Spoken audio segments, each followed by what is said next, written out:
Good morning, Aleïd, et ce sera aujourd'hui le Nishmat, Rav Asher ben Binyamin Zev, Baruch Shmuel ben Binyamin Zev, Avraham ben Rivka et Nissim ben Masoudi. Si vous souhaitez vous aider une prochaine étude de Mishnah, contactez 5 minutes éternelles. Nous étions à Sechet Juit, Perek Yud, Mishnah Tet, Amachazir Chov Bashviit, Ruach Chachamim Nocha Hemenu, Alove Minager, Shenitgayru Banavimo, Lo Yachzir Levanav, Mechazir Ruach Chachamim Nocha Hemenu. Kol HaMetatelin Niknin bimshicha, lechol hamekayem et devaro, ruach chachamim, nocha emenu.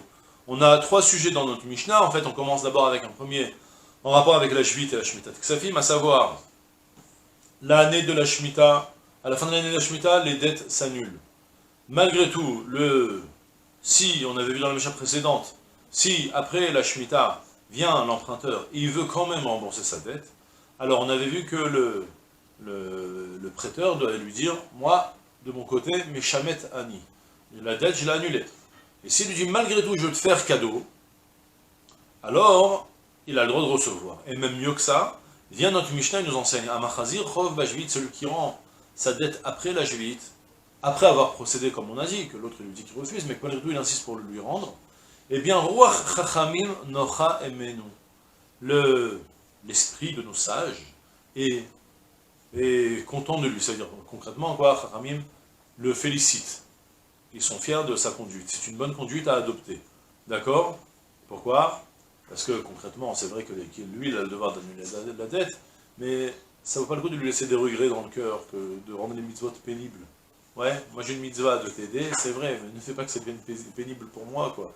Si tu peux quelque part m'amadouer, me faciliter, alors fais-le, parce que dans la mesure où finalement je t'ai prêté, tu devais me le rendre, alors maintenant fais-le moi cadeau. D'accord? C'est pour ça que mon Khamim Nocha Emenu. Ça aide à ce que la prochaine fois, il pourra prêter de manière plus joyeusement et aider à dépanner sans avoir d'amertume dans le cœur. De même aussi, Alove Minager Shenit Gayru Banav Imo Lo Yachzir Le Banav.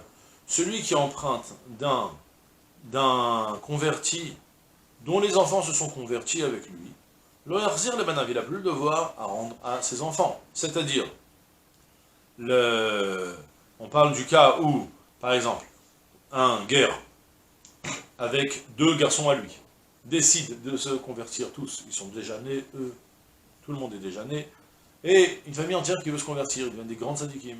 Maintenant, il faut savoir qu'il n'y a plus de rapport de parenté entre les parents et les enfants. Ouais. Selon la Torah, ils ont même le droit de se marier ensemble. Un père converti, il aurait le droit, en théorie, de se marier avec sa fille convertie.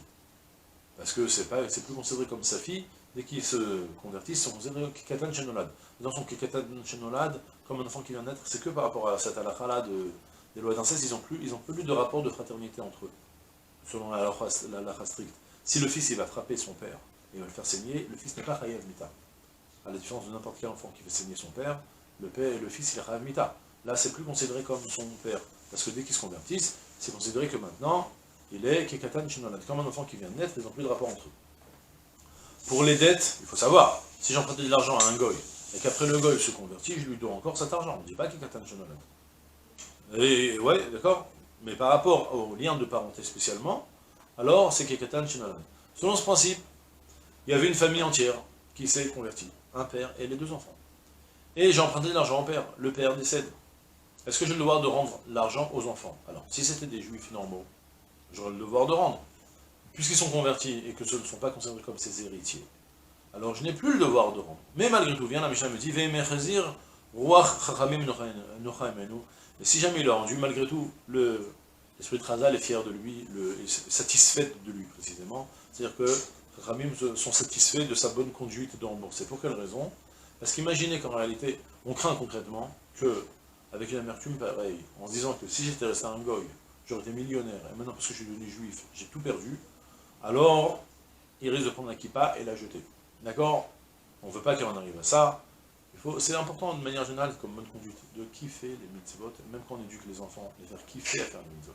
Parce qu'ils apprécient sans leur côté amertume. De manière générale, c'est une bonne conduite à toujours adopter. Il y en a beaucoup qui utilisent la halakha, le shulchan aruch, pour attraper les gens qui ne sont pas abécédaires, pour leur crier dessus. Eh, c'est interdit ce que tu fais, c'est un crime, c'est un sourd. Ça crée une ambiance lourde, que ça répugne un petit peu. Alors là, si on veut rejeter une perte d'argent en plus de ça, alors ça risque à la fin, on risque de devenir allergique à la Torah. C'est toujours important de montrer le bon côté. Bon côté, c'est bien ce que tu as fait, bon, ferme les yeux si c'était pas exact. Savoir être toujours chacham pour faire que la Torah ce soit un plaisir à accomplir, pour qu'on ait envie d'en faire encore plus. D'accord? Et ensuite, troisième bonne conduite encore, donc ça c'était pour les convertis, c'est plus les enfants selon ils n'ont plus le droit de fraternité, donc ce ne sont plus les héritiers. Selon la les dettes, j'ai plus le devoir de rembourser à personne, j'ai gagné. Mais malgré tout, Khamim disent, rend à ses enfants pour ne pas qu'ils aient cette pensée en se disant que si j'étais resté goy, je serais resté riche, et qui risque à la fin de vouloir repartir à sa religion initiale. Même si concrètement, ça ne servira à rien de repartir, maintenant c'est trop tard, parce que de toute façon, les juifs. Ouais, il y a le Tosot Yom Tov et Tiferet Israël qui parlent un petit peu de ça, à quoi ça sert. Mais essentiellement, pour ne pas qu'il ait des regrets. De même aussi.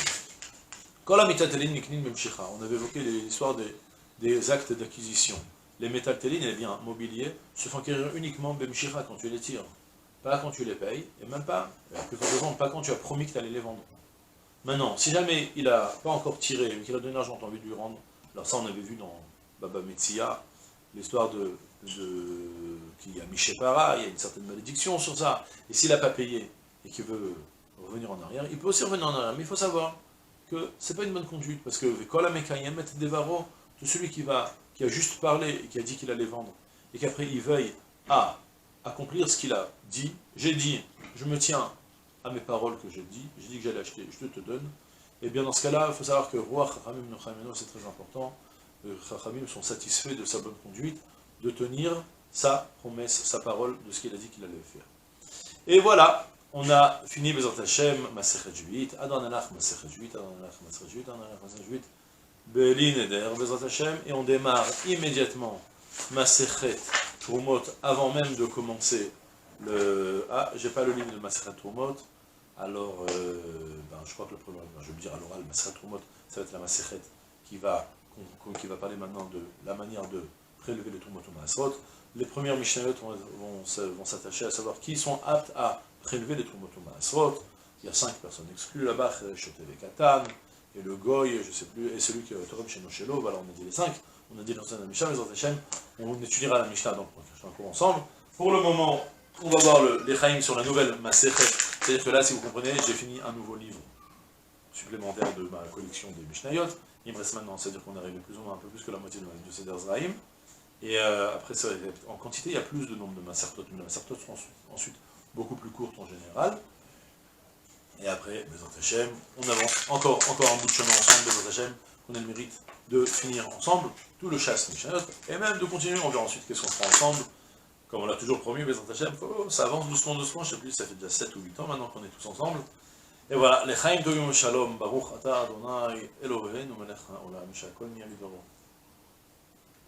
Mazal Tov et Kol Tuv Sela.